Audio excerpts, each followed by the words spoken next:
Welcome back, and thank you for tuning into Cheating Tales Lab. We appreciate every single one of you. We'd love to know, what part of the world are you watching from right now? Let us know in the comments. Now, let's dive into today's story. Chapter 1.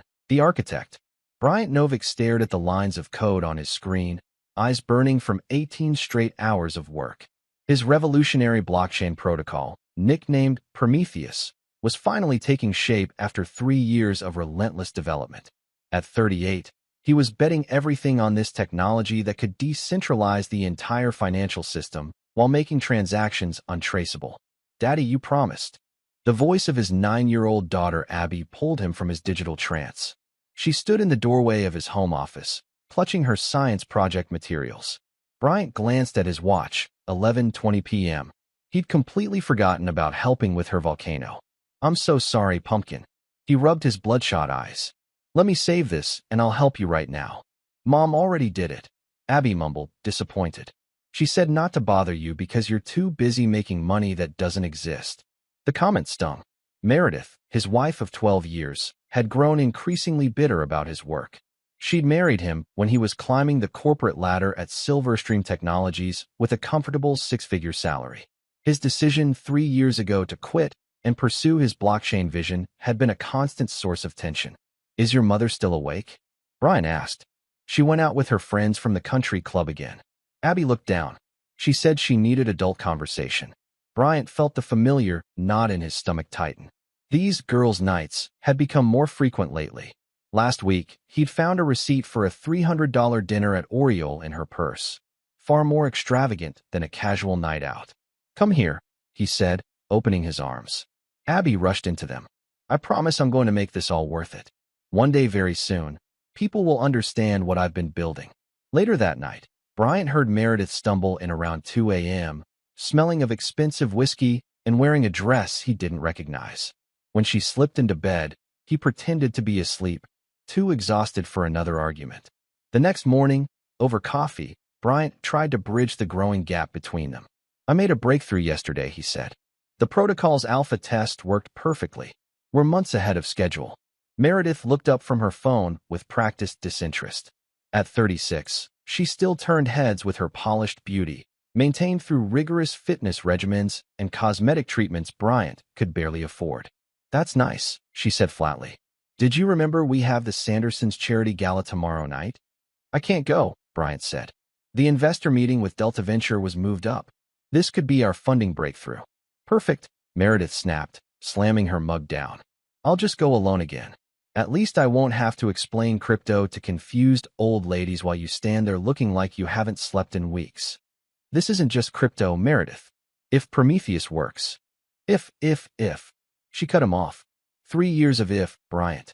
Meanwhile, Abby barely knows her father. "I'm using credit cards to maintain appearances, and you're chasing digital fairy gold." What Meredith didn't understand, or refused to, was that Bryant wasn't creating just another cryptocurrency.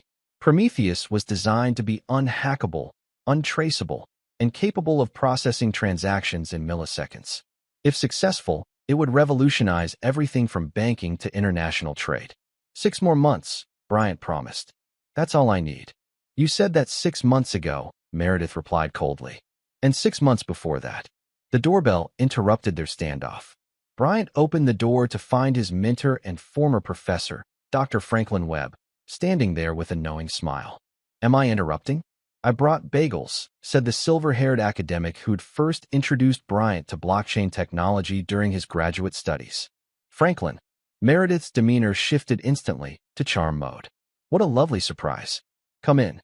Over breakfast, Franklin updated them on his connections at MIT's Digital Currency Initiative. They're working on similar protocols, but nothing as elegant as Prometheus. "Bryant, your approach to the consensus mechanism is completely revolutionary." Bryant noticed Meredith's expression change slightly at this external validation.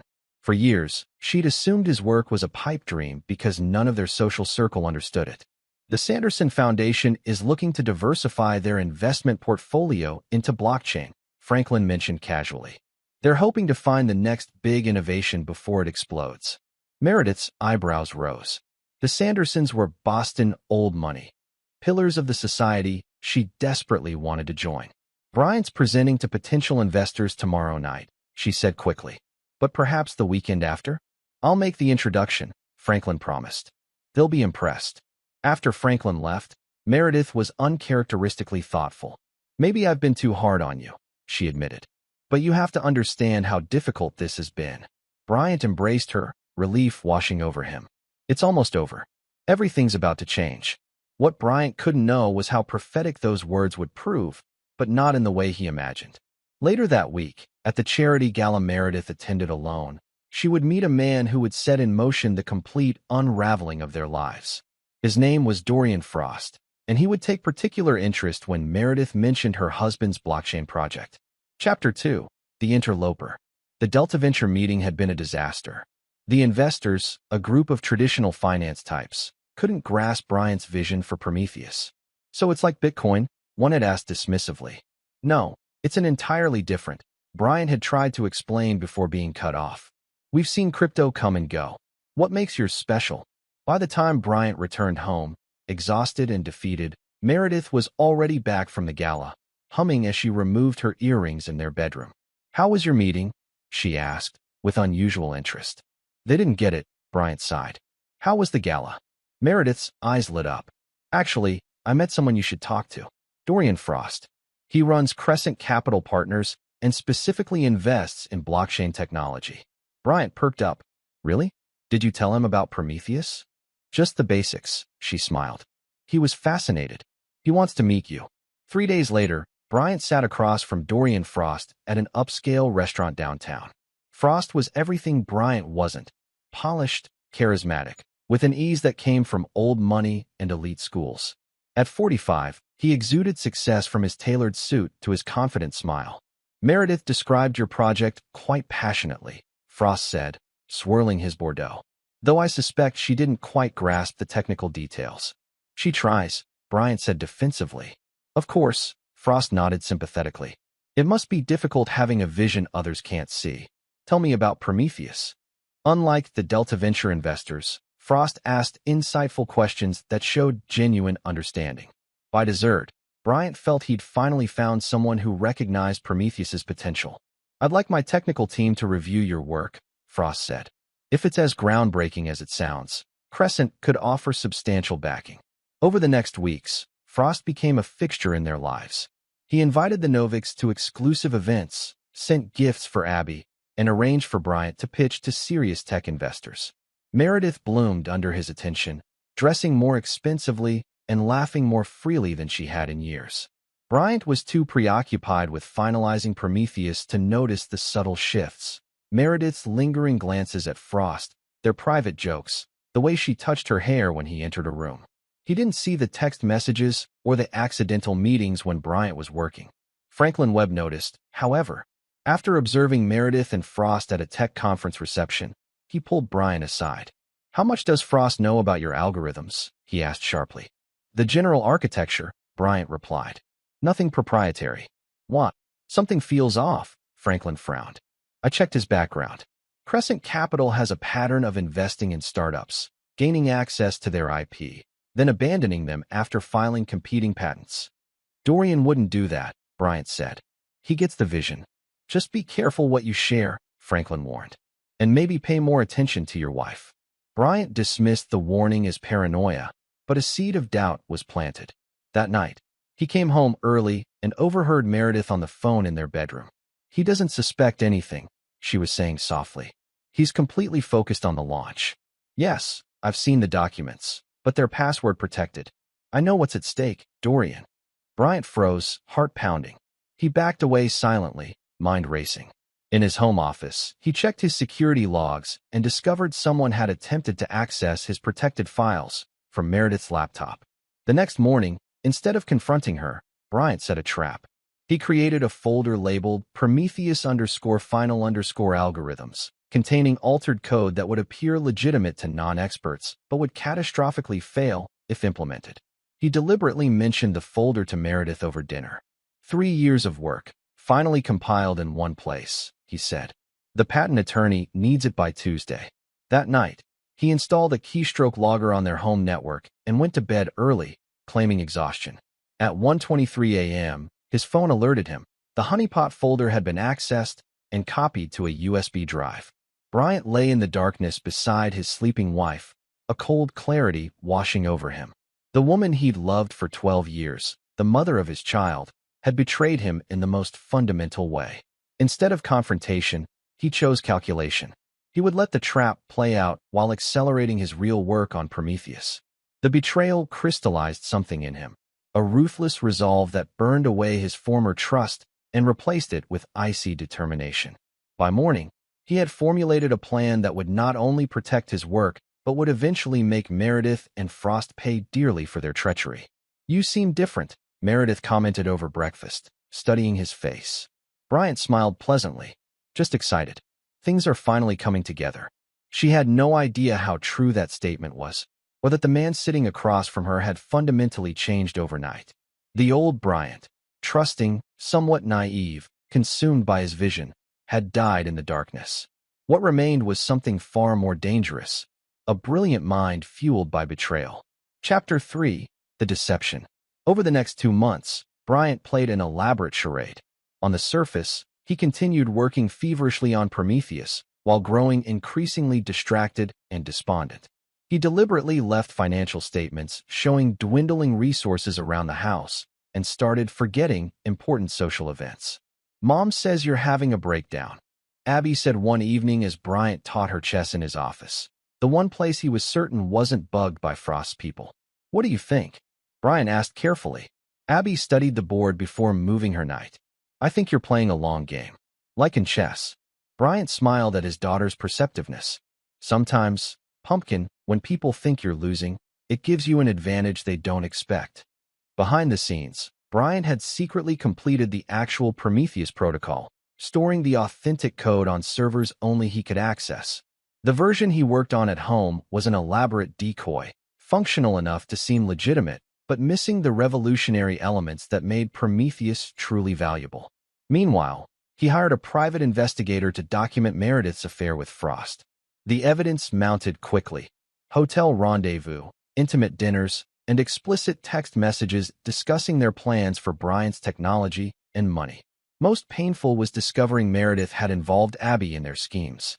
The investigators' photos showed Frost taking Abby for ice cream, buying her expensive gifts, and gradually positioning himself as a father figure. In several photos, Abby looked uncomfortable but compliant. "He's manipulating my daughter," Bryant muttered, staring at the images. "There's more," the investigator said grimly, sliding across divorce papers already drafted in Meredith's name. "They're planning something soon. The lawyer is Huntington. She's known for aggressive settlements that leave spouses with nothing." Father's Day fell on a Sunday in mid-June. The evening before, Bryant received a text from Franklin. Frost met with Chinese investors claiming proprietary blockchain technology. Moving timeline up, Bryant responded, "Proceeding as planned. Stand by." That night, he securely uploaded the real Prometheus protocol to Franklin's server with specific instructions. "Launch only if you receive my signal or if I'm incapacitated for more than 72 hours. The next morning, Abby bounced into their bedroom carrying a tray with burnt toast and coffee. "Happy Father's Day, Daddy," she exclaimed. "We've got a super special surprise for you." Meredith appeared, looking nervous but determined. "We've been planning this for weeks, haven't we, sweetie?" Bryant noted the strain in her smile, the way she avoided his eyes. He'd expected something today, but played along with practiced obliviousness. "What's my surprise?" he asked, pretending excitement. "You have to be blindfolded." Abby giggled, producing a silk tie. "Is this necessary?" Bryant asked, feigning reluctance. "No peeking." Meredith insisted, tying it around his eyes. "It's tradition for big surprises." Bryant felt himself being guided downstairs and into their car. The drive lasted approximately 20 minutes before they stopped. "Almost there," Meredith said, her voice tight as she led him into a building and down a hallway. When the blindfold came off, Bryant found himself in an elegantly appointed office facing a stern-looking woman behind a mahogany desk. Dorian Frost sat in a corner chair, attempting to look solemn but failing to hide the triumph in his eyes. "Mr. Novick," the woman said professionally, "I'm Valerie Huntington. Your wife felt this setting might help keep things civil." On the desk lay a stack of documents. divorce papers demanding 75% of all assets and intellectual property, full custody of Abby and their house. Sign these, and we can all move on, Meredith said coldly. Dorian has kindly offered to mediate.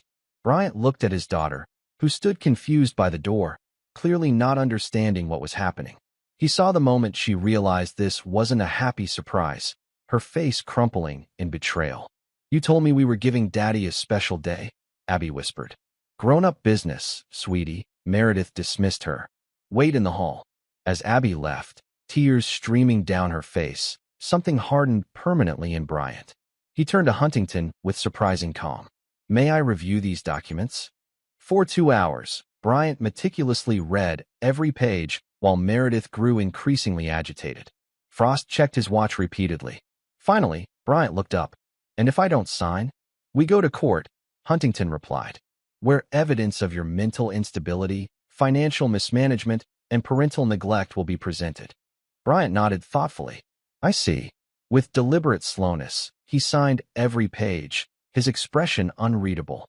Meredith didn't notice the slight smile that flickered across his face when he reached page 17, the intellectual property transfer. Congratulations on your freedom, Meredith, Bryant said quietly as he stood to leave.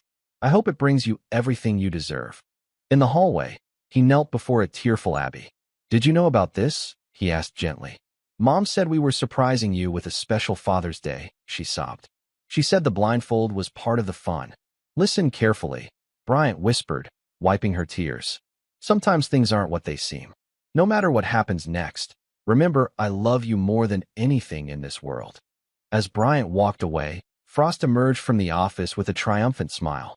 No hard feelings, right? Business is business. Bryant looked at him with such cold intensity that Frost's smile faltered. You know what the ancient Greeks said about Prometheus? Bryant asked quietly.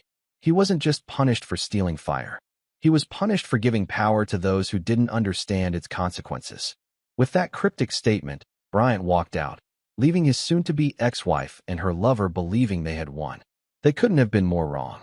Chapter 4, The Fallout. The week following the divorce ambush was precisely orchestrated chaos. Bryant moved into a modest apartment across town while Meredith and Frost celebrated their victory with a weekend in the Hamptons. Photos of them on Frost's yacht circulated among their social circle, cementing Bryant's humiliation. What no one saw was Bryant in a secure basement facility at MIT, working furiously with Franklin Webb to launch the authentic Prometheus protocol. While Frost's technical team struggled with the sabotaged code, Bryant activated the final version on a protected network. They'll realize soon that the code they stole is fundamentally flawed, Franklin observed as they monitored the deployment. By then, it won't matter, Bryant replied, eyes fixed on the screens showing transaction processing speeds that shattered all existing records. Prometheus wasn't merely a new cryptocurrency. It was an entirely new framework for digital value exchange with military-grade security protocols. While Bitcoin processed 7 transactions per second, Prometheus handled over 10,000 while maintaining perfect anonymity. On day 6 after the divorce, Abby called Bryant in tears. Mom's changing all the locks, she sobbed. She says I can't see you until the custody hearing. Did you secure what I asked for? Bryant asked calmly. Yes, Abby whispered. I put your backup drives and the papers from your safe in the hollow tree like you showed me. Good girl, Bryant said. Remember our chess lessons? This is just the opening game. That night, Bryant retrieved the hidden materials, including evidence of Meredith's affair, financial documentation, and most importantly, proof that his intellectual property had been developed years before meeting Frost. The next morning, he received a call from Sullivan Gardner, his divorce attorney. They filed an emergency motion claiming you're hiding assets, Sullivan reported. And there's something else. Frost has submitted patent applications remarkably similar to your work. Right on schedule, Bryant noted calmly. You don't seem surprised, Sullivan observed. I'm not, Bryant replied. File our counter-motion immediately with Exhibits A through F. The exhibits contained devastating evidence. Meredith's documented affair, her attempts to access Bryant's secured files, and most damaging, Frost's pattern of intellectual property theft from previous startups. By week's end, the legal momentum had shifted dramatically.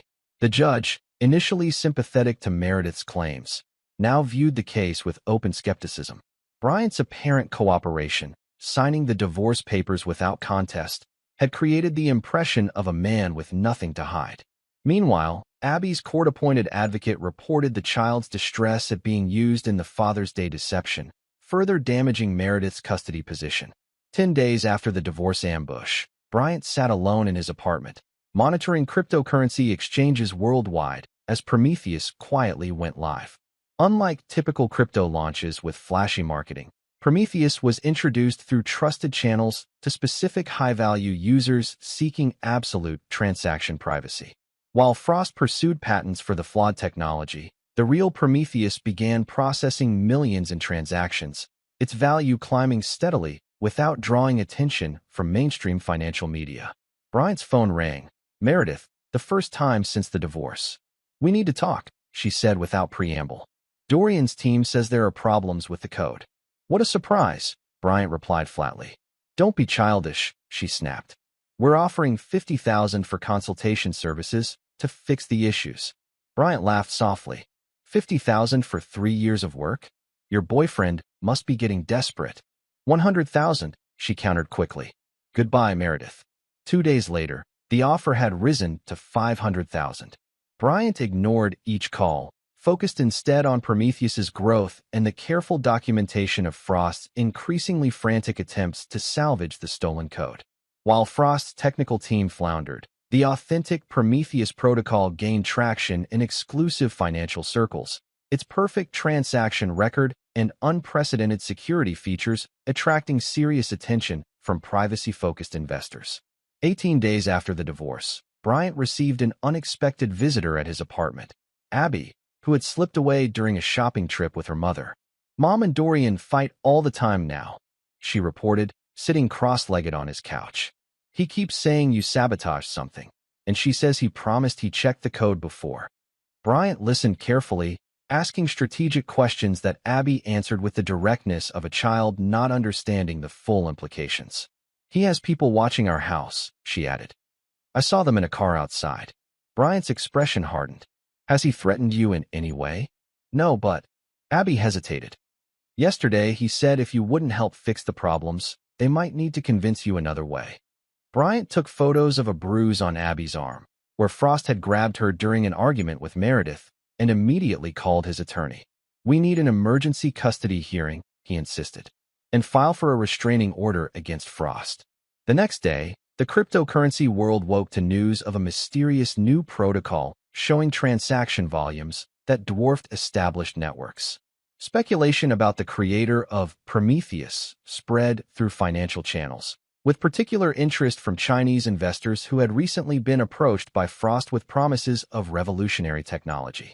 23 days after the divorce, Bryant sat in court as temporary custody of Abby was transferred to him following the revelation of the bruising incident and Abby's testimony about the hostile environment. Meredith, disheveled and clearly stressed, approached Bryant in the courthouse hallway. "What have you done?" she hissed. "Dorian says the Prometheus code is completely worthless. His investors are threatening legal action." "How unfortunate," Bryant replied without emotion. "Perhaps you should have verified what you were stealing before you stole it." "We're ruined," she said, her voice breaking. "The house is mortgaged to fund development. Dorian's investors want their money back, and now I've lost Abby too." For a moment, Bryant almost felt pity. Then he remembered the Father's Day ambush, the months of betrayal, the manipulation of his daughter. "Chess lesson number 1, he said quietly. "Never assume you understand the game your opponent is playing." As he walked away with Abby's hand in his, Bryant received a text from Franklin. "Prometheus just crossed 1 billion in transaction volume. Time to go public." Bryant smiled down at his daughter. "How would you like to see your dad's work finally pay off?" "Will it make you happy again?" she asked. "I'm already happy," he said, squeezing her hand. "I have what matters most." What he didn't say was that his happiness now coexisted with something darker, a cold determination to see his betrayers face the full consequences of their actions. The real game was just beginning. Chapter 5, The Ascension. Bryant chose an unassuming name for his corporate entity, Promethean Systems. He established it using a complex web of LLCs that obscured his direct ownership while maintaining absolute control. From a converted warehouse space that served as both office and temporary home for him and Abby, he began building his empire. "Why are we living here instead of getting a nice house?" Abby asked one evening, doing homework at a folding table while Bryant monitored international crypto exchanges. "What does chess teach us about appearing weak when you're strong?" Bryant countered. "Make your opponent underestimate you," she replied promptly. "Exactly. Right now, everyone thinks your dad is a broken man who lost everything." In reality, Bryant's position strengthened daily. Prometheus's underlying protocol processed over $3 billion in transactions in its first month, generating substantial mining fees that flowed through untraceable channels back to Promethean systems. Meanwhile, Frost faced mounting disasters. The Chinese investors who had fronted $20 million for the revolutionary blockchain technology discovered the code was fundamentally flawed. Their subsequent lawsuit named both Frost and Meredith, freezing their assets pending resolution. Meredith, now living in Frost's downtown penthouse, faced her own crisis when the divorce court appointed a forensic accountant who discovered she had diverted household funds to private accounts for months before the divorce. Bryant tracked these developments through his attorney while methodically executing Phase 2 of his plan, legitimizing Prometheus for mainstream adoption. 45 days after the divorce, Bryant arranged a meeting with Sylvia Torres, CEO of Nexus Pay, a digital payment processor struggling against larger competitors. In a secure conference room, Bryant demonstrated Prometheus's capabilities. "This processes how many transactions per second?" Torres asked incredulously. 20,000 in the current implementation, Bryant replied, with potential to scale to 50,000. "And the security protocol?" "Quantum-resistant encryption with perfect forward secrecy. Essentially unhackable with current technology." Torres studied him carefully. "Why come to Nexus Pay? With this technology, any major player would give you billions." "Because you'll give me something more valuable than money," Bryant explained. "Complete anonymity while we scale. The major players would want their branding, their control.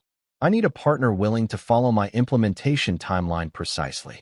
The deal they struck would later be recognized as one of the most lopsided in financial technology history. Nexus Pay received non-exclusive implementation rights to Prometheus in exchange for 30% of transaction fees and a critical clause. Bryant's identity would remain completely confidential. With institutional backing secured, Prometheus began its controlled expansion. Nexus Pay's stock surged 400% in 2 weeks as they announced a revolutionary new processing system that protected user privacy while drastically reducing transaction costs. 60 days after the divorce, Franklin Webb visited the warehouse headquarters with news from academic circles. "MIT wants to give you the Pioneer in Digital Economics Award," he announced. "Your protocol has been analyzed by their cryptography team, and they're calling it the most significant advancement since Bitcoin." "Decline politely," Bryant instructed. "The time isn't right for public recognition." Instead, Bryant focused on establishing the infrastructure that would ultimately serve his revenge. He created a specialized team, young, brilliant cryptographers and systems engineers, sworn to secrecy and compensated with Prometheus tokens now worth millions. "Your mission," he told them, "is to create perfect financial transparency where anonymity currently exists."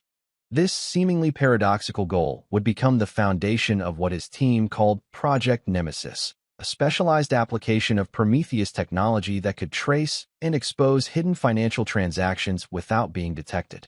70 days after the divorce, Bryant received intelligence that Frost had leveraged his remaining assets to short Nexus Pay stock, believing the surge was a temporary bubble. The irony wasn't lost on Bryant. Frost was now financially betting against the very technology he had tried to steal. While Prometheus flourished, Bryant maintained his modest lifestyle with Abby, now attending a new school where she was thriving away from the toxic environment of her mother's home. The custody arrangement allowed Meredith's supervised visitation, which she increasingly canceled as her financial and legal troubles mounted. "Does Mom not want to see me anymore?" Abby asked after the third consecutive cancellation. "Your mother is going through a difficult time," Bryant answered carefully. "Some people find it hard to face those they've hurt." 85 days after the divorce, the financial world was rocked by a Bloomberg article analyzing the explosive growth of the Prometheus protocol and speculating about its anonymous creator. The piece estimated the unknown developer's holdings at approximately $3.7 billion, making them one of the wealthiest individuals in cryptocurrency. The day after publication, Meredith called Bryant for the first time in weeks. "I know what you've done," she said, her voice a mixture of anger and desperation. "The real Prometheus was never in our home system, was it? You're only now figuring that out?" Bryant replied, "Disappointing. Dorian is ruined," she continued. "The investor lawsuits, legal fees, we're selling the penthouse. He blames me for not getting better access to your work." "How tragic," Bryant responded without inflection. "I assume that's why you've been canceling visitations with Abby." "I can't face her," Meredith admitted, her voice breaking. "Not like this. Broke, being evicted, with legal troubles. This isn't the life I wanted." "Choices have consequences, Meredith. You chose Frost. You chose deception. You chose to use our daughter in your schemes." "I made a terrible mistake," she whispered. "Is there any way we could?" "No," Bryant interrupted with finality. "There isn't." After hanging up, Bryant received an alert from his monitoring system. Someone had attempted to access his old email accounts and financial records. The source traced back to Frost's private server. Bryant smiled coldly. Even facing complete ruin, Frost was still searching for leverage, still believing he could outsmart the man he had so grievously underestimated. "Time for the endgame," Bryant murmured, opening his secure messaging system to activate the final phase of Project Nemesis. 90 days after the divorce, Bryant Novick disappeared completely from public view, his modest apartment emptied overnight. Abby was temporarily placed with Franklin Webb, who cited a family emergency requiring Bryant's immediate attention overseas. In truth, Bryant had moved to a secure compound outside Seattle, where Project Nemesis entered its final implementation stage. From this fortified location, surrounded by his elite team, he prepared to unveil the full power of Prometheus, not just as a revolutionary financial technology, but as an instrument of perfect, inescapable justice. The disappearance coincided with rumors in financial circles of an imminent major announcement about Prometheus's creator. The cryptocurrency's value surged in anticipation, crossing the threshold that would officially make its anonymous developer a billionaire. 100 days after the divorce, a simple press release from Promethean Systems announced, the developer known as Prometheus will address the World Economic Technology Summit via secure video link on Thursday. The countdown to revelation had begun. Chapter 6: The Unveiling. The World Economic Technology Summit in Davos attracted the global financial elite. CEOs, central bankers, and technology visionaries gathered in the Swiss Alpine resort to discuss the future of money. The unscheduled announcement of Prometheus's creator's appearance sent shockwaves through the conference. In a Boston apartment, Dorian Frost and Meredith Novick watched the live stream, their once luxurious surroundings replaced by rented furniture. Frost had aged visibly in the months since the divorce debacle, his confident demeanor replaced by nervous agitation. "This could be our chance," he muttered, pouring his third scotch of the morning. "If we can prove connection to your ex-husband's work." Meredith's phone buzzed with a text from an unknown number. "Watch carefully. B." Her blood ran cold. "Dorian, I think Bryant is behind this announcement." On stage in Davos, the moderator addressed the packed auditorium. "Ladies and gentlemen, we're honored to present a secure transmission from the creator of the Prometheus protocol, whose identity has remained the financial world's greatest mystery." The massive screen illuminated, showing not a face but the Prometheus symbol, a stylized figure holding digital fire. A digitally altered voice spoke. "Prometheus stole fire from the gods to empower humanity. Today, I'm revealing how this new financial fire can illuminate what has long remained hidden." The voice explained how Prometheus wasn't merely a transaction protocol, but a sophisticated system capable of tracing and verifying financial movements through seemingly impenetrable shells and privacy structures. To demonstrate, I've selected a case study involving systematic intellectual property theft and financial fraud. The screen changed to display familiar faces, Dorian Frost and several Chinese investors at a meeting dated 3 weeks before Bryant's divorce. "Oh God," Meredith whispered, watching in horror. Documents appeared showing Frost had received $36 million from Chinese state-backed funds in exchange for technology he didn't own. Bank records revealed how he'd moved the money through 17 jurisdictions traditionally considered financial black holes. The voice continued implacably. Prometheus can follow these transactions precisely, revealing how these funds were used to bribe patent officials, manipulate court proceedings, and attempt to steal intellectual property developed by others. In Boston, Frost lunged for his phone. "We need to leave now. If the feds see this." The apartment door crashed open as federal agents swarmed in, weapons drawn. "Dorian Frost, you're under arrest for wire fraud, intellectual property theft, and violations of the Foreign Corrupt Practices Act." As Frost was handcuffed, an agent approached Meredith. "Meredith Novick? We have some questions about your involvement in Mr. Frost's activities." In Davos, the presentation continued, meticulously documenting how Prometheus had tracked complex financial crimes previously considered untraceable. Banking executives shifted uncomfortably as the system demonstrated capabilities that rendered traditional financial secrecy obsolete. Near the conclusion, the digitally altered voice made an announcement that sent cryptocurrency markets into frenzy. "Today, I'm transferring control of the Prometheus Foundation to a consortium of international universities. My personal holdings, valued at approximately $5.6 billion, will fund research into ethical implementations of this technology." The screen shifted to show the Foundation's inaugural board of directors, distinguished cryptographers, ethicists, and economists. Among them was Dr. Franklin Webb, listed as acting director. As global media exploded with the news, Bryant Novick sat in his Seattle compound watching multiple screens. One showed the Davos presentation, another displayed Frost being led to a police vehicle, and a third monitored cryptocurrency exchanges where Prometheus tokens surged to unprecedented values. A secure phone rang. "Franklin, it's working perfectly," the professor reported. "The Justice Department is already requesting access to Prometheus for their Financial Crimes Division." "They'll have it," Bryant replied, "with specific limitations." "The board position was unexpected," Franklin noted. "I assume you have your reasons." "Someone I trust needs to guard against misuse," Bryant explained. "Power corrupts, even digital power." After hanging up, Bryant opened his laptop to check one final operation: the complete financial destruction of those who had betrayed him. Frost's assets were now frozen by federal authorities. The Chinese investors faced their own government's wrath for a failed operation. And Meredith? Bryant had been more surgical with her. Rather than criminal charges, he'd ensured complete financial ruin. Her credit was destroyed, her reputation in tatters, her expensive tastes now impossible to maintain. The house she'd fought for in the divorce was underwater in debt, and the cushy alimony payments she'd expected were legally voided by her documented affair and involvement in Frost's schemes. The revenge Bryant had crafted wasn't merely about punishment. It was about irreversible consequence.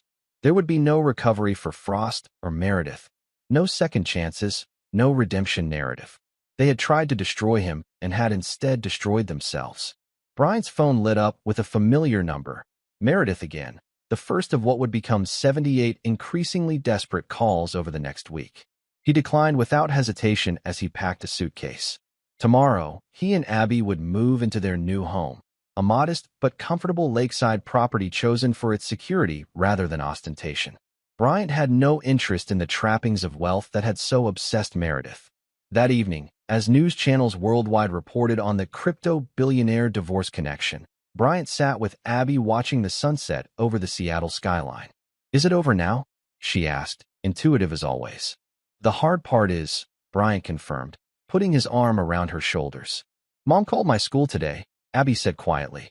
"She was crying, asking about me." Bryant considered his response carefully. The ruthlessness that had driven his revenge didn't extend to poisoning his daughter against her mother, despite everything. "Your mother made terrible choices," he said finally. "But she does love you in her way. Can I see her sometimes?" "If you want to," Bryant replied. "That's your choice to make." "What about you?" Abby asked. "Will you ever forgive her?" Bryant looked out at the darkening sky, his expression hardening. "No, Abby. Some betrayals don't get forgiveness." The media never connected Bryant Novick to the Prometheus protocol. As far as the world knew, the brilliant developer remained anonymous, his identity one of the great mysteries of the financial world. Only a small circle, Franklin Webb, Bryant's core development team, and eventually Abby, when she was old enough to understand, knew the truth, that the man who had revolutionized global finance had done so partly to create the perfect vehicle for justice against those who had betrayed him. And justice, in Bryant Novick's world, came without mercy. Chapter 7. The Reckoning. Recent divorcee single dad become crypto billionaire. The headline splashed across financial news sites worldwide exactly 1 week after the Davos revelation. While the article didn't name Bryant specifically, the timing and circumstances left little doubt for those involved. Meredith had called Bryant 78 times in those 7 days. Each call declined without comment. The Prometheus Foundation opened headquarters in Cambridge, Massachusetts, with Dr. Franklin Webb guiding its integration into legitimate financial systems. Meanwhile, federal prosecutors built what they called airtight cases against Frost and his co-conspirators using evidence provided through the Prometheus system. 6 months after the divorce, Bryant and Abby settled into their new routine in a Seattle suburb. Their home, modern but understated, sat on 5 secure acres beside a private lake. Bryant worked remotely as a blockchain consultant, his connection to Prometheus known to only a trusted few. "Dad, someone's here to see you," Abby called one Saturday morning. "She says she's your ex-wife." Bryant found Meredith standing in their entryway, significantly changed from the polished socialite who had orchestrated his humiliation. Her designer clothes had been replaced by off-the-rack basics, her perfect highlights grown out, her confident posture diminished. "How did you find us?" Bryant asked coldly. "I hired a private investigator," she admitted. "It took most of my remaining money." "You shouldn't be here," Bryant said, ushering her outside where Abby couldn't overhear. "Our communication goes through attorneys. They've frozen all Dorian's assets," Meredith said desperately. "I have nothing. The house is in foreclosure, my credit is destroyed, and no one in our old circle will speak to me." "Consequences," Bryant replied simply. "I know you're behind Prometheus," she pressed. "The timing, the technology, it can't be coincidence." Bryant's expression remained impassive. "You should leave." "I made a terrible mistake," Meredith pleaded, tears forming. "I was frustrated and patient. Dorian manipulated me with promises." "Stop," Bryant interrupted sharply. "You weren't manipulated. You were greedy and disloyal. You used our daughter in your schemes." "I still love you," she whispered. Something flashed in Bryant's eyes, not compassion, but disgust. "Is that what this is about? You've lost your rich boyfriend, your lifestyle, so now you love me again? Now that I have what you always wanted?" "It's not like that," she protested weakly. "You blindfolded me and led me to a divorce lawyer on Father's Day," Bryant reminded her, his voice dangerously controlled. "You conspired to steal everything I'd built. You chose Frost over your family. There is no coming back from that. Not ever." Meredith's desperation turned to anger. "You cold bastard. You engineered all of this, Dorian's arrest, my financial ruin, for revenge." "No," Bryant corrected. "I simply built something revolutionary while protecting what was mine. What happened to you and Frost was your own doing." After Meredith left, Bryant found Abby waiting inside, clearly having overheard parts of the conversation. "Mom looked really sad," she observed. "She is sad," Bryant acknowledged. "Sometimes people make choices that lead to sadness." "Like choosing the wrong person?" Abby asked with unsettling perception. "Yes," Bryant confirmed. "Like that." That evening, Bryant received a call from Franklin Webb with disturbing news. Frost made bail this afternoon. His legal team claimed prosecutorial misconduct. "How?" Bryant demanded. "The evidence is irrefutable. They're arguing the Prometheus tracking violated privacy laws," Franklin explained. "It's tenuous, but it bought him temporary freedom. I'm more concerned about his mental state. He was overheard making threats against you specifically." Bryant intensified security measures at their home, but refused to disrupt Abby's routine. "We don't live in fear," he told his security chief. "We prepare and remain vigilant." 3 days later, Bryant received an encrypted message from an anonymous source, surveillance photos of him and Abby at her school, at grocery stores, at her soccer practice. The message contained one line: "You took everything from me. Now we're even." Bryant immediately moved Abby to their secured lake house while he implemented a counter-surveillance operation.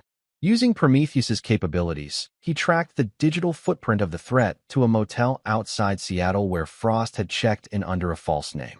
Rather than involving authorities, Bryant visited the motel himself with two private security contractors, former Special Forces operators who now worked for Promethean Systems.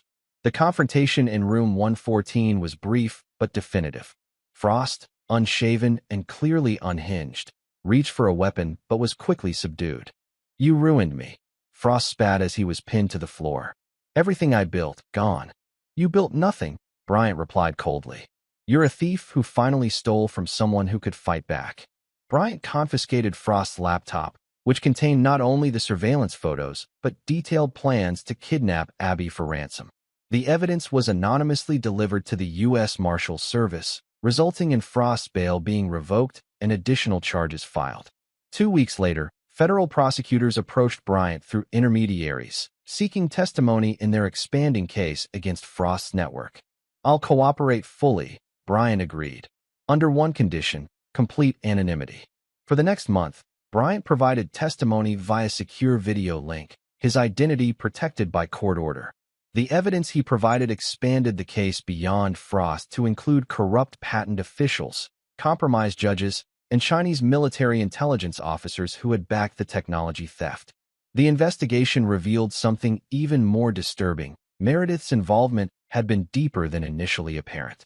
Email records showed she had been feeding Frost information about Bryant's work for nearly a year before the divorce, motivated not just by the affair, but by promised millions when Prometheus was stolen and commercialized. When confronted with this evidence, Meredith accepted a plea deal to testify against Frost, receiving immunity from prosecution in exchange for complete cooperation. She chose self-preservation again, Franklin observed when Bryant shared this development. "Are you surprised?" "Not in the slightest," Bryant replied. Loyalty was never her strong suit. The federal case expanded to include national security implications, as prosecutors argued that Frost's attempted theft of Prometheus technology constituted economic espionage backed by a foreign power. Meanwhile, the legitimate Prometheus protocol continued its extraordinary growth. Under the Foundation's guidance, it was adopted by major financial institutions worldwide, revolutionizing everything from international wire transfers to micropayments. Bryant's initial vision, a transparent yet secure system that democratized financial access, was being realized beyond even his ambitious expectations. 9 months after the divorce, Bryant received a formal letter from the Senate Banking Committee requesting the creator of Prometheus testify regarding its implications for financial regulation. Through Franklin, Bryant declined. "The technology speaks for itself," his official response stated. "Its creator's identity is irrelevant to policy considerations." In truth, Bryant had no interest in public recognition. His focus remained on two priorities: raising Abby in a stable, secure environment and ensuring Prometheus fulfilled its potential without being corrupted by political or corporate interests. 1 year after the Father's Day betrayal, Bryant sat on his lakeside deck watching Abby swim with friends from her new school. His phone vibrated with breaking news. Dorian Frost had been sentenced to 27 years in federal prison for fraud, economic espionage, conspiracy, and attempted kidnapping. There was no satisfaction in the news, only a sense of completion. The man who had plotted to steal his life's work, who had corrupted his wife and threatened his daughter, was facing justice. Later that evening, Abby found Bryant working in his home office. "Dad, are we rich?" she asked bluntly, sitting on the edge of his desk. "Tommy says his dad thinks you're secretly a billionaire." Bryant closed his laptop and gave her his full attention. "What do you think?" "I think we live in a nice house, but not a mansion," she reasoned. "I don't have a pony or a private jet. So either we're not rich, or you're weird about money." Bryant laughed, a genuine sound that had become more common recently. "Maybe both are true. Money is just a tool, Abby. It can't make you happy by itself." "But you did create Prometheus, right?" she pressed. "The thing everyone's talking about? What makes you think that?" "Uncle Franklin has a Prometheus Foundation coffee mug," she explained. "And you always get this look when it's on the news, like you're trying not to smile." Bryant studied his perceptive daughter. At 10, she'd already endured more upheaval than most children, yet had emerged resilient and insightful. "If I did create it," he said carefully, It would need to remain a secret. Some secrets protect the people we love. Abby nodded solemnly. Like how we don't tell people where we live or what you really do. Exactly like that.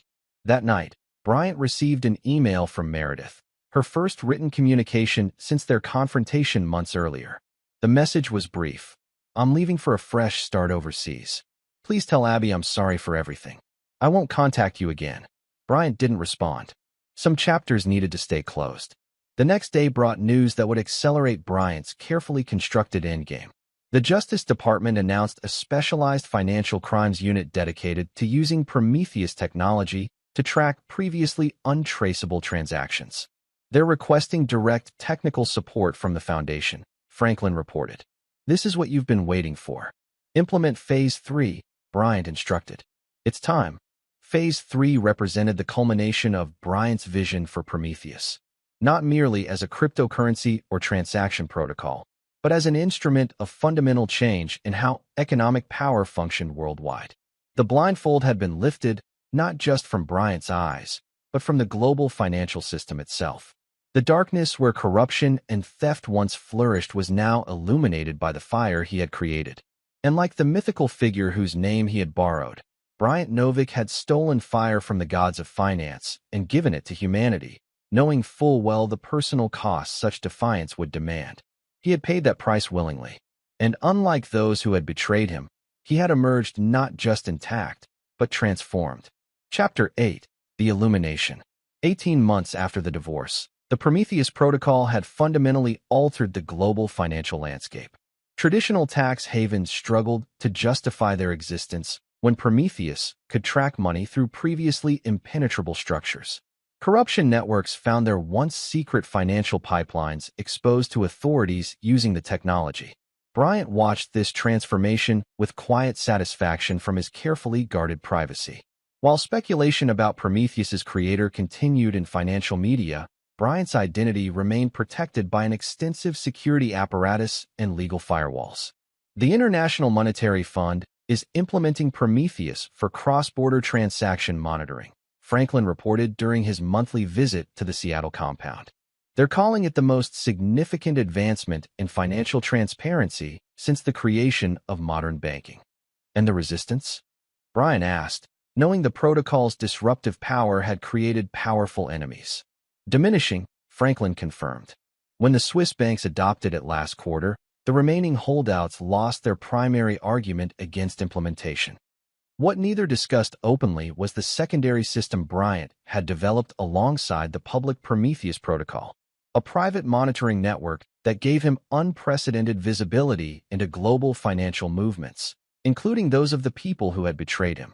Through this system, Bryant tracked the aftermath of his revenge with clinical detachment. Frost's legal appeals had been denied, his remaining assets seized by government agencies. The Chinese investors who had backed him faced their own government's retribution for a failed operation.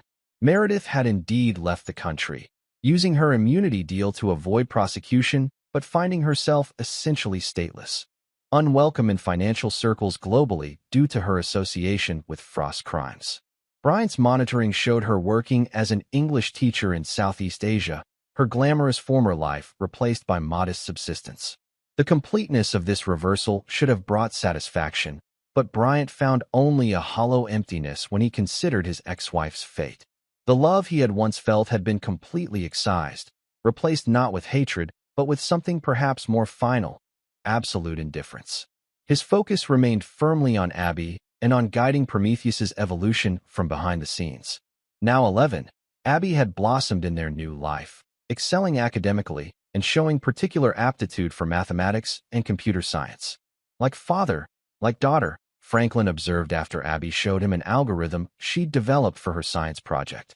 Bryant's life had found a new equilibrium, structured around Abby's school schedule, his remote work guiding Prometheus development, and the quiet security of their lakeside home. He dated occasionally, always carefully vetted women who never learned the full extent of his work or wealth. You deserve happiness too, Franklin told him during one of their chess matches. Not just success. Bryant moved his knight with deliberate precision. I am happy. I have Abby, meaningful work, and peace. That's more than most achieve. The conversation was interrupted by an urgent call from Bryant's security chief. Unauthorized individuals had been detected surveilling the perimeter of their property. Government? Bryant asked tersely. Negative, the security chief replied. Initial assessment suggests private operators. Professional, but not agency trained. Bryant immediately initiated their security protocol, with Abby brought to the house's secure core while surveillance drones deployed to identify the intruders. The thermal imaging showed 3 individuals in tactical positions around the property perimeter. Rather than calling local authorities, Bryant activated his private security team, former intelligence operatives who protected key Prometheus personnel.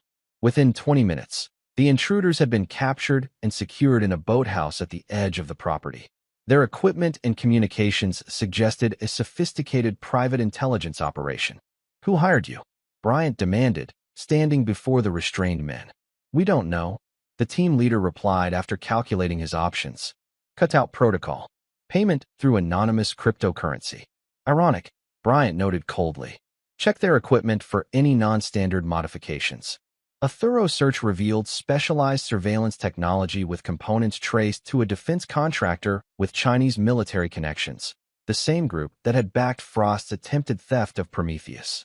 They never stopped looking for you, Franklin realized when Bryant shared this information. The Chinese government still wants the creator of Prometheus. They won't find him, Bryant replied with quiet confidence. But this means we accelerate the contingency plan. The contingency had been prepared since Prometheus first launched, a complete legal and digital separation between Bryant Novick and his creation. Through a complex series of transactions and legal structures, ownership of the Prometheus protocol was irrevocably transferred to the nonprofit foundation, with Bryant's contribution anonymized through multiple layers of protection. Even if his identity was discovered, no one could prove he had created Prometheus or lay claim to the technology. His personal wealth, substantial but deliberately kept below levels that would attract attention, was similarly insulated through trusts and legal structures designed to withstand any investigation. What about Abby? Franklin asked. She knows. She understands operational security better than most adults, Bryant replied. But we'll take additional precautions. Those precautions included a full security audit of Abby's digital footprint, enhanced physical security at her school, and contingency relocation plans if their current residence was compromised. 2 days after the security breach, Bryant received an encrypted message from an unexpected source, Roland Pierce, a former colleague from Silverstream Technologies who now worked for the National Security Agency's Cyber Command. Need to meet. Matter concerns your former wife and DF urgent. The meeting took place at a secure NSA facility outside Seattle. Pierce, now showing the stress of his high-pressure position, briefed Bryant on a disturbing development. Frost has been communicating with Chinese intelligence from prison, Pierce explained, spreading surveillance transcripts across the table. He's offering something called Prometheus Zero, claiming it's the original prototype you developed before the public version. Bryant's expression remained neutral, though internally he processed this new threat. Prometheus Zero doesn't exist. We know that, Pierce confirmed. But the Chinese are interested enough to have arranged a reduced sentence for Frost through back channels. He's being released to house arrest next month, officially for health reasons. And Meredith's involvement? She returned to the U.S. last week, Pierce said, sliding across surveillance photos showing Meredith at Los Angeles International Airport. Our intelligence suggests she's the proposed intermediary for whatever Frost is planning to sell. Why tell me this? Bryant asked directly. What does the NSA want? Pierce leaned forward. Officially, nothing. This meeting never happened. Unofficially, we need to know if there's any validity to Frost's claims. Could he have accessed early versions of your work that might be valuable to foreign actors? Bryant considered the question carefully before answering. No, but he's desperate enough to construct an elaborate fiction. That's our assessment as well? Pierce nodded. However, the threat to you and your daughter is very real. Frost blames you for everything, and he'll soon have considerably more freedom of movement. After the meeting, Bryant initiated the final security protocol he had hoped never to use: complete digital and physical dissociation. Within 48 hours, he and Abby would relocate to a prepared fallback position impossible to connect to Bryant Novick or Prometheus. Is this like witness protection? Abby asked as they packed essential items. Similar, but better, Brian explained. We're not running away. We're disappearing on our terms, with our resources intact. Before leaving, Bryant made one final arrangement through secure channels. A comprehensive intelligence package delivered to federal prosecutors detailing Frost's ongoing criminal activities and his connection to foreign intelligence services. Will this be enough to stop him? Franklin asked when Bryant shared the plan. No, Bryant replied honestly. But it will distract him long enough for us to implement the final solution. The final solution wasn't merely escape or protection. It was the complete neutralization of the threat Frost represented. Brian had spent months developing a specialized application of Prometheus technology designed to track and expose every digital and financial action Frost took upon his release. 26 months after the Father's Day betrayal, Dorian Frost emerged from federal prison, ostensibly for medical treatment under house arrest. That same day, Bryant and Abby Novick disappeared completely from their Seattle compound, leaving no digital or physical trace of their destination. What remained behind was an automated system monitoring every aspect of Frost's communication, movement, and financial activity, a digital panopticon from which he couldn't escape. 3 days after Frost's release, he met with Meredith at a nondescript hotel in Portland. Their conversation, captured by Bryant's surveillance system, revealed the desperation driving them both. The Chinese will pay $20 million for even partial Prometheus code, Frost insisted. We just need to deliver something convincing enough to get payment up front. There is no Prometheus Zero, Meredith reminded him. It was always a bluff to get you out. They don't know that, Frost countered.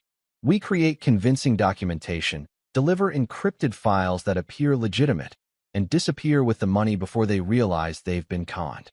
And Bryant? Meredith asked. He'll know instantly what we've done. By then, we'll be beyond his reach, Frost promised. New identities, new lives, in a non-extradition country. What neither realized was that their entire conversation was being routed through servers controlled by Bryant's system. Every word parsed and analyzed, every plan countered before it could be implemented. When Frost contacted his Chinese handlers, the communication was subtly altered, the meeting location changed, the verification protocols manipulated. When he attempted to create false Prometheus documentation, invisible markers were inserted identifying the fraud. From a secured location thousands of miles away, Bryant watched this digital chess game unfold, always 3 moves ahead of his opponents. Is this revenge or justice? Franklin asked during one of their secure calls. At this point, Bryant replied, the distinction is academic. It's survival. 30 days after Frost's release, he and Meredith traveled to Macau for their scheduled meeting with Chinese technology ministers. Instead, they were met by internal security agents who had received comprehensive evidence of Frost's attempt to defraud the Chinese government. Within hours, both Frost and Meredith had disappeared into China's opaque detention system, beyond the reach of American authorities or legal representation. Bryant received confirmation through intelligence channels that both had been charged with fraud, attempted espionage, and crimes against the Chinese economic system. Charges that typically resulted in long sentences at remote prison facilities. It's over, Franklin said when the news was confirmed. They can never threaten you or Abby again. Bryant's response was characteristically measured. It was always going to end this way for them. People who survive by betrayal eventually run out of trust to exploit. 3 months later, in a villa overlooking the Mediterranean, Bryant watched Abby swimming in their private cove. Their new identities were flawless, their security comprehensive but unobtrusive. The fortune Bryant had accumulated remained accessible through structures impossible to trace to either his former or current identity. As the architect of a financial revolution, he could have claimed public recognition and the adulation that would have accompanied it.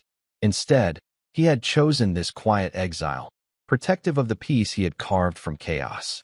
That evening, as they watched the sunset from their terrace, Abby asked the question that had been forming in her mind for weeks. Are we ever going back to our real lives? Bryant considered the question carefully. This is our real life now. The people we were before exist only in memories. What about Mom? Abby asked. Will we ever know what happened to her? Bryant had shielded Abby from the full truth about her mother's fate, telling her only that Meredith had chosen to follow Frost overseas. Your mother made choices that took her beyond our reach, he said finally. Some people can't escape the consequences of their actions. Did you love her once? Abby pressed, showing the perceptiveness that sometimes startled even Bryant. Very much, he admitted. But people change, or perhaps show their true selves eventually. Will you ever forgive her? Abby asked, echoing a question she had asked years earlier. Bryant's answer remained unchanged, his voice carrying the same resolute finality. No, Abby. Some betrayals don't get forgiveness. The Mediterranean sunset painted the sky in brilliant oranges and purples as they sat in companionable silence. Bryant had lost much, his name, his home, the public recognition for his creation, but he had protected what mattered most. His daughter and the revolutionary technology that would continue transforming the world long after the names Bryant Novick, Meredith Lancaster, and Dorian Frost had been forgotten. The fire he had stolen from the gods now burned brightly across the global financial system, illuminating darknesses that had previously seemed impenetrable. And like the mythological figure whose name he had borrowed, he had accepted exile as the price for his defiance of the established order. Unlike Prometheus, however, Bryant had escaped the eagles sent to devour him. He had turned their hunger against them, ensuring that those who had sought to destroy him were themselves destroyed. It was not forgiveness. It was not mercy. It was perfect, inescapable justice, cold as code and absolute as mathematics. Chapter 9. The Phoenix. 5 years after the Father's Day betrayal, Bryant sat at his desk in their villa study, reviewing the latest Prometheus Foundation report. The protocol now processed over 60% of global financial transactions, its security and efficiency standards having become the industry benchmark. At 16, Abby had grown into a brilliant young woman with her father's analytical mind and a compassion he sometimes envied. Currently attending an elite international school under their new identity, she was already receiving interest from prestigious universities worldwide. Someone sent you a package, Abby announced, entering with a small courier envelope. Biometric verification required. Bryant scanned his thumb on the encoded lock, immediately alert. Few people knew their location, and fewer still had access to such secure delivery methods. Inside was a single USB drive and a handwritten note from Franklin. Thought you should know. Contingency measures advised. The drive contained news reports and classified intelligence about Dorian Frost's death in a Chinese detention facility, officially from natural causes, though the circumstances suggested otherwise. More concerning were records showing Meredith had been released after serving 3 years, her current whereabouts unknown. Problem? Abby asked, noting her father's focused concentration. Nothing immediate, Bryant replied, already implementing additional security protocols through his encrypted system. Just a loose end that needs monitoring. 3 days later, Bryant received an alert that someone had attempted to access an old email account he'd maintained as a honeypot, a digital tripwire designed to detect anyone searching for Bryant Novick. The access originated from Monaco, less than 100 miles from their Mediterranean villa. Coincidence? Franklin asked during their weekly secure call. There are no coincidences in my world, Bryant replied. Implement Shadow Protocol 7. The protocol deployed a sophisticated digital countermeasure, false information strategically placed to suggest Bryant had relocated to New Zealand years earlier. Meanwhile, enhanced physical security discreetly surrounded their Mediterranean compound. 2 weeks passed without incident, leading Bryant to consider whether the threat had been neutralized or diverted. Then, during a routine security sweep, his team discovered a sophisticated listening device hidden in Abby's private sailboat, her 16th birthday gift that she kept moored in the local marina. The discovery triggered immediate evacuation to their secondary safe house in the mountains. As Bryant's security team swept their villa for additional surveillance, he debated the most effective response to this invasion of their sanctuary. We should just disappear again, Abby suggested as they settled into the mountain chalet. We've done it before. Bryant studied his daughter's calm resilience with pride. Running worked when you were younger, but you deserve stability now, friends, school, a normal life. Normal left the building when I was 9. Abby pointed out with a wry smile, so reminiscent of her mother that it momentarily caught Bryant off guard. That evening, Bryant's secure phone rang with an unfamiliar number. After verification protocols, he answered to hear a voice he hadn't expected. Hello, Bryant. Meredith said softly. It's been a long time. Bryant signaled his security team to trace the call while maintaining conversation. How did you find us? With great difficulty, she admitted. 5 years in a Chinese prison gives you perspective on what matters. I needed to see Abby. That's not possible, Bryant replied flatly. I've changed, Meredith insisted. The woman who betrayed you died in that prison. I just want to apologize to our daughter. Your surveillance devices suggest otherwise, Bryant countered. The listening equipment on her boat wasn't placed by someone seeking reconciliation. A pause. That wasn't me. I've been watching from a distance, trying to find the right moment to approach. But I'm not the only one looking for you. The security team's signal confirmed the call originated from a hotel in Nice, approximately 50 miles away. Simultaneous surveillance showed a woman matching Meredith's description in the hotel bar. Older, harder, but unmistakably her. Who else? Bryant demanded. Frost had partners you never identified, Meredith explained urgently. People who invested millions in stealing Prometheus before you exposed him. They blame you for their losses and Frost's death. Why should I believe you? Because I'm here telling you instead of hiding, she replied. And because whatever happened between us, Abby is still my daughter. Bryant ended the call without commitment, immediately enhancing security around the chalet while his team vetted Meredith's claims. Within hours, they had confirmation. Surveillance photos showed 3 known associates of Frost's Chinese backers had arrived in Nice 2 days earlier. A deeper investigation revealed disturbing connections to a private military contractor known for extraction operations and targeted eliminations. She's telling the truth, Bryant concluded after reviewing the evidence. Though her motives remained suspect. Rather than retreating further, Bryant made an unexpected decision. After 5 years of hiding and reactive security, he would eliminate this final threat permanently.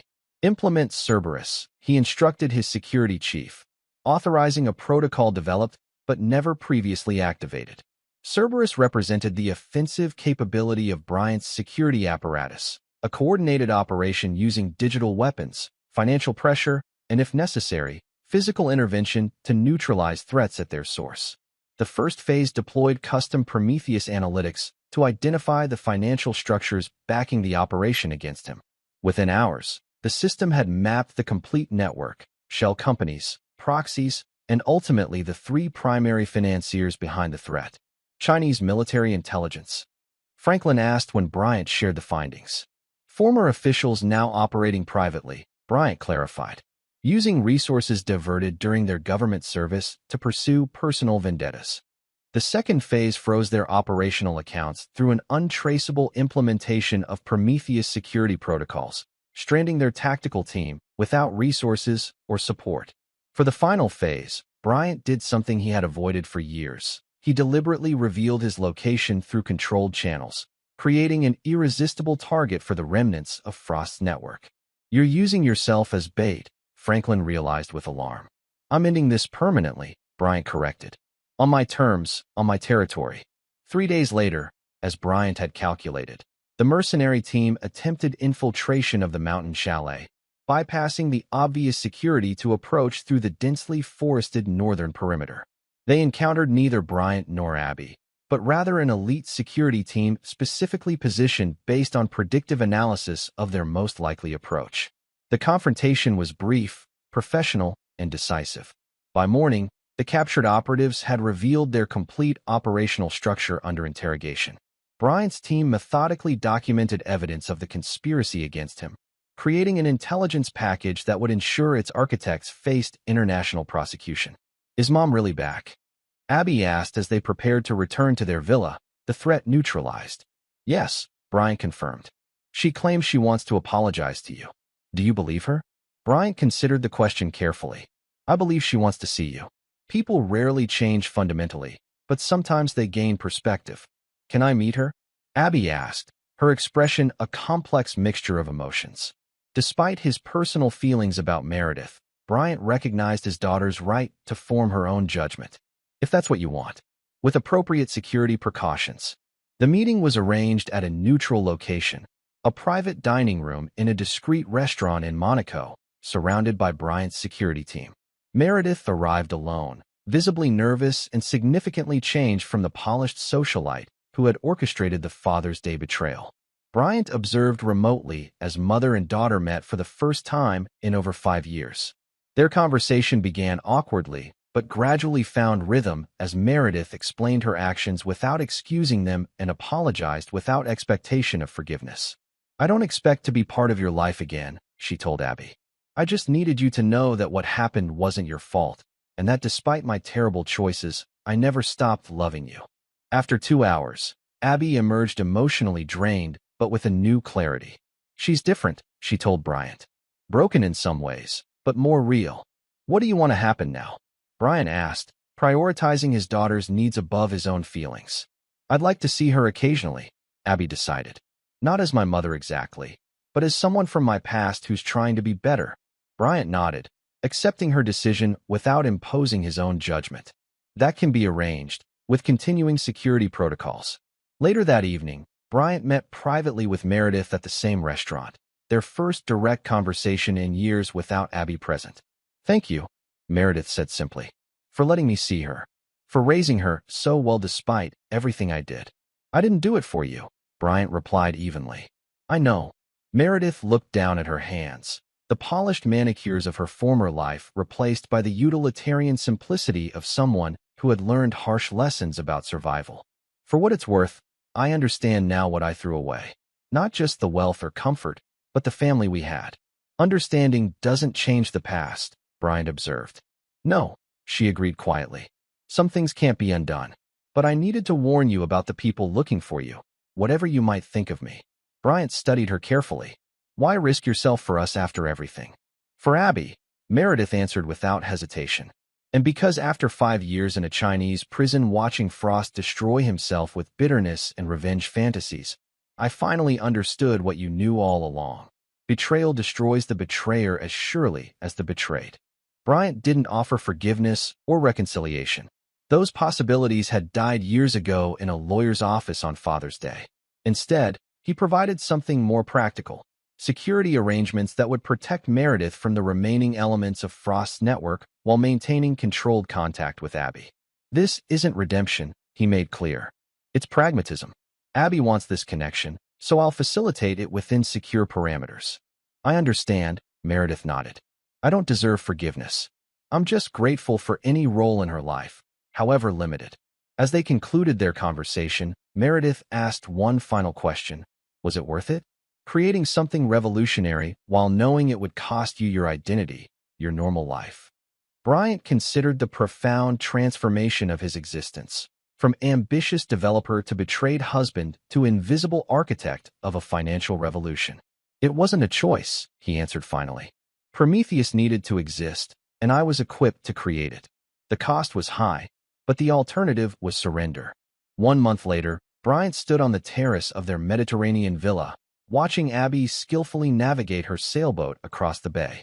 The threat from Frost's network had been permanently neutralized, their security reconfigured to allow measured freedom while maintaining protection. Franklin joined him, having flown in for their quarterly strategy session on Prometheus's ongoing evolution. "The Foundation is proposing a new implementation focusing on climate finance tracking," Franklin reported. "The protocol's ability to verify carbon offset transactions could revolutionize environmental markets." Bryant nodded approvingly. "Implement it. That's exactly the kind of application I envisioned." "And the personal side?" Franklin asked carefully. "How's Abby handling reconnecting with Meredith?" "Better than expected," Bryant acknowledged. "She's mature enough to understand complex motivations and set her own boundaries." "And you? Any second thoughts about allowing Meredith back into your orbit?" Bryant shook his head decisively. "She's in Abby's orbit, not mine. I'll never trust her again, never forgive the betrayal. But Abby deserves the chance to make her own judgments." As the Mediterranean sun set behind them, Bryant reflected on the path that had brought him here. The blindfold that had once symbolized his deception had ultimately revealed a harsh truth. Loyalty couldn't be assumed, only proven through adversity. The Bryant Novick who had been ambushed on Father's Day years earlier no longer existed, destroyed as thoroughly as his betrayers had intended, though not in the way they had planned. In his place stood someone stronger, more resolute, and ultimately more effective. A man who had created a technology that changed the world while ensuring those who had betrayed him faced the inescapable consequences of their actions. There was a certain symmetry to the outcome. The blindfold had been meant to lead him to destruction, but had instead forced him to see with perfect clarity. The divorce papers designed to strip him of everything had liberated him to build something revolutionary. And the betrayal that should have broken him had instead forged him into something his enemies had fatally underestimated. A man who would never again be blindsided by deception, never again offer trust without absolute verification, and never, under any circumstances, forgive those who had betrayed him. It wasn't a happy ending in the conventional sense, but it was justice, cold, complete, and inescapable, just like Prometheus itself. This is where our story comes to an end. Share your thoughts in the comments section. Thanks for your time. If you enjoy this story, please subscribe to this channel. Click on the video you see on the screen, and I will see you there.